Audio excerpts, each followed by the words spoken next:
కర్ణాటక, తమిళనాడు మధ్య మరోసారి ఉద్రిక్తతలు పెరిగే పరిస్థితి కనిపిస్తుంది. కావేరీ జలాల విషయంలో ఇప్పటికే రెండు రాష్ట్రాల మధ్య మాటల యుద్ధం నడుస్తుంది. ఇప్పుడు ముగ్గురు తమిళులు మృతి వ్యవహారంలో మరో వివాదానికి తెరలేపింది. కర్ణాటక అటవీ అధికారులు చెబుతున్న మాట ఒకటి, తమిళనాడు ప్రభుత్వం చెబుతున్న మాట మరొకటి. చనిపోయిన ముగ్గురు వేటగాళ్ళ, రైతుల, అసలు అడవిలో ఏం జరిగింది? అటవీ అధికారులు ఎందుకు కాల్పులు జరిపారు? వాళ్ళు ముందు కాల్పులు జరిపారా లేక అటవీ సిబ్బంది కాల్పులు ప్రారంభించారా? ఈ ప్రశ్నలన్నిటికీ సమాధానం ఇప్పుడు జరగబోయే విచారణలో తేలాల్సి ఉంది. ఆగస్టు 15న ఇండిపెండెన్స్ డే రోజు తెల్లవారుజామున కర్ణాటకలోని చామరాజనగర్ జిల్లాలో ఈ ఘటన జరిగింది. కావేరీ ఫారెస్ట్ ఏరియాలో కొందరు వ్యక్తులు తిరుగుతున్నట్లు ఫారెస్ట్ సిబ్బందికి సమాచారం వచ్చింది. అటవీ అధికారులు అక్కడికి వెళ్లారు. అక్కడ ఉన్న ముగ్గురు వ్యక్తులు తమపై కాల్పులు జరిపారని అధికారులు చెబుతున్నారు. తమను కాపాడుకునేందుకు ఫారెస్ట్ సిబ్బంది తిరిగి కాల్పులు జరిపారని కర్ణాటక ఫారెస్ట్ డిపార్ట్మెంట్ చెబుతుంది. ఈ కాల్పుల్లో ముగ్గురు వ్యక్తులు అక్కడికక్కడే చనిపోయారు. మృతులను ఆంటోనీ సామి, జాన్ రాజ్, పీటర్ కుమార్గా గుర్తించారు. వీళ్ళంతా తమిళనాడుకు చెందినవారే. అయితే ఇక్కడే అసలు వివాదం మొదలైంది. కర్ణాటక ఫారెస్ట్ డిపార్ట్మెంట్ వాదన ప్రకారం ముగ్గురు వ్యక్తులు అడవిలోకి హంటింగ్ కోసం వెళ్లారు.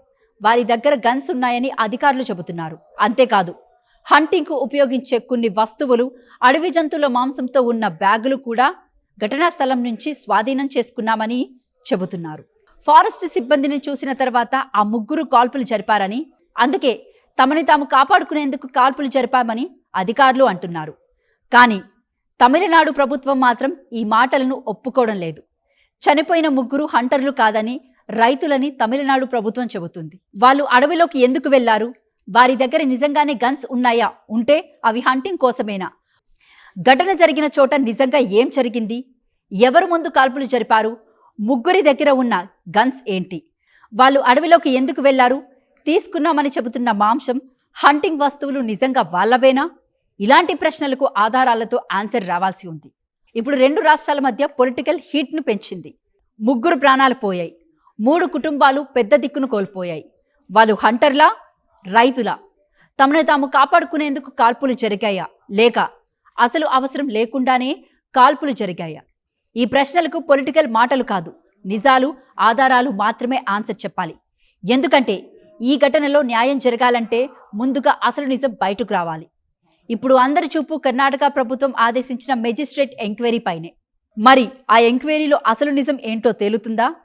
ముగ్గురు మృతికి అసలు కారణం బయటపడుతుందా? లేక ఈ ఘటన కూడా రెండు రాష్ట్రాల మధ్య మరో పొలిటికల్ గొడవగా మిగిలిపోతుందా?